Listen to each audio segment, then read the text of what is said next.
Picture this, it's 3 a.m. on August 8th, 1963. You're out on a dark, incredibly remote stretch of English railway in Buckinghamshire. Most of Britain is sound asleep, but out in the quiet country, a Royal Mail train is rumbling down the tracks, making its nightly run from Glasgow down to London. Well, what is about to happen on this pitch-black stretch of track is going to completely transform modern British policing, absolutely humiliate the government, and become the stuff of true criminal legend. Welcome to The Explainer. Let's get right into it. $58 million. The target on that quiet night was a highly secured train carriage known as the high-value package coach. And inside that coach were 120 heavy canvas mailbags packed to the very brim with 2.6 million pounds in used banknotes headed for destruction.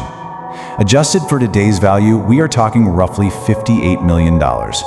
It was a massive, virtually unguarded physical fortune literally rolling right through the dark. And it was an opportunity someone was bound to notice. Now, the robbery itself was a marvel of preparation. I mean, a truly flawless 15-minute heist that went down exactly as rehearsed. Yet, it ended with the crew being handed a staggering 307 combined years of prison time. So what does this all mean? How does a perfectly executed, history-making crime collapse so spectacularly? Well, to untangle this giant puzzle, we first have to look at the man who built the whole plan. The architect of this entire operation was a man named Bruce Reynolds. Now, Reynolds wasn't your typical smash-and-grab street criminal. Not at all. He was articulate, stylish, and incredibly well-read. He was absolutely obsessed with the idea of executing the perfect, history-making crime. He'd actually learned from some underworld contacts that on bank holiday weekends, because banks couldn't process transfers for several days, the amount of physical cash just sitting on the Royal Mail train stacked up into the millions. Reynolds saw the opportunity of a lifetime. But to pull off the crime of the century, he knew he couldn't do it alone.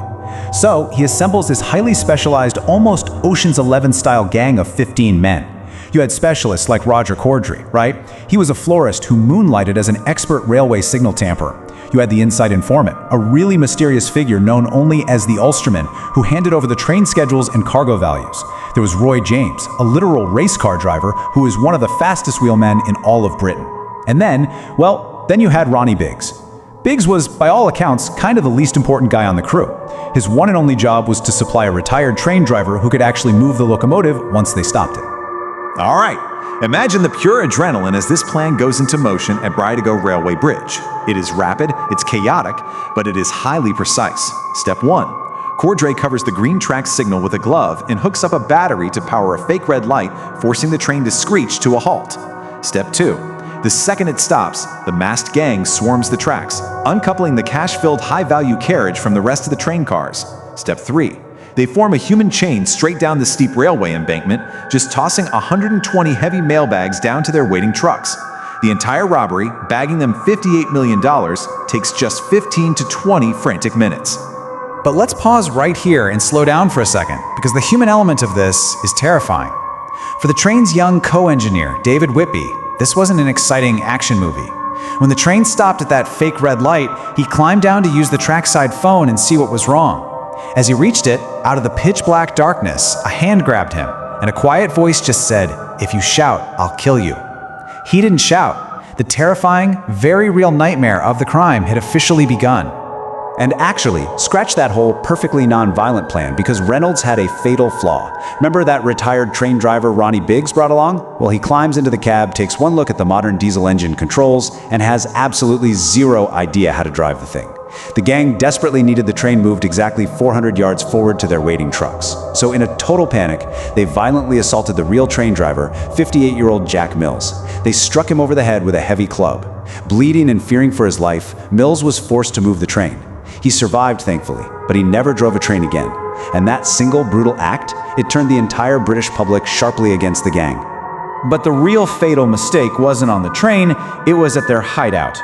The master plan dictated that the crew would lay low at a rented property called Leatherslade Farm, about 27 miles away. They were supposed to wait out the police heat and then have a hired cleaner wipe every single surface to leave absolutely no trace behind. Sounds smart, right? But the reality? The gang got severely spooked, they might have heard police helicopters overhead, and the cleaner never showed up. In their wild rush to get away, they left the farm in a complete panic, leaving their fingerprints on literally everything.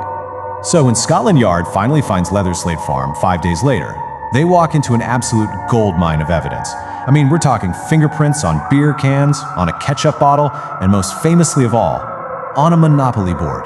You can't make this up. The gang had literally sat around playing Monopoly using the real stolen banknotes, entirely unaware that the sweat on their fingertips was stamping their one-way tickets to prison.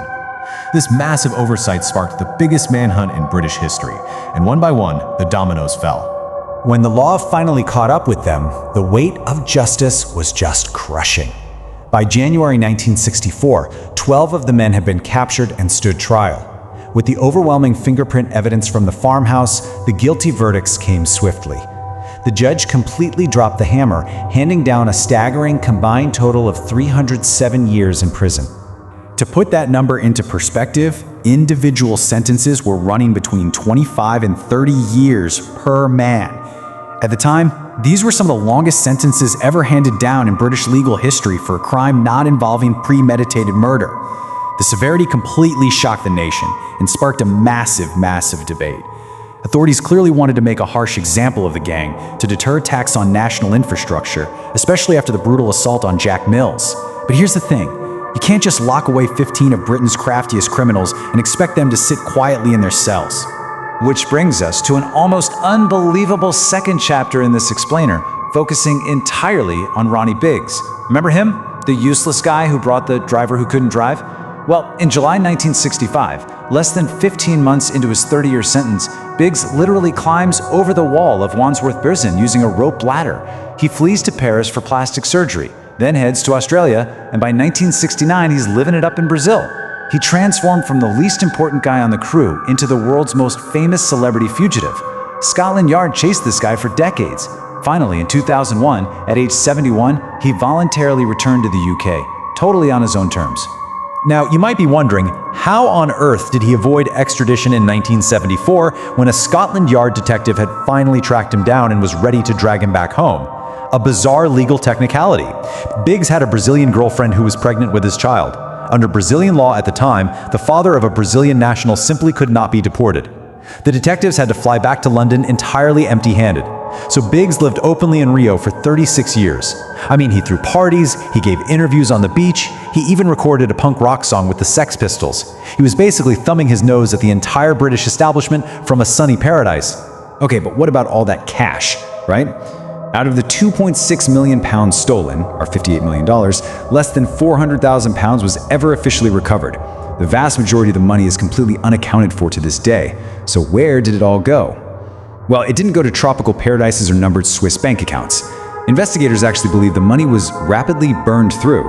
It went to massive legal fees, paying off shady associates, expensive bribes just to stay hidden, and predatory criminals who basically extorted the gang for protection money while they were on the run.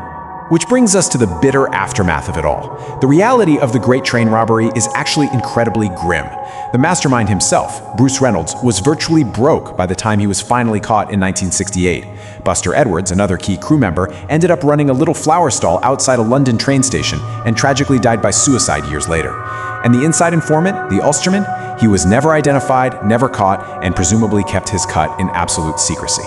Very few of the men who risked a 30-year prison sentence actually got to enjoy that massive windfall. So I want to leave you with a fascinating final thought to ponder. Was this the greatest, most audacious heist in history, brilliantly executed by a team of underworld specialists?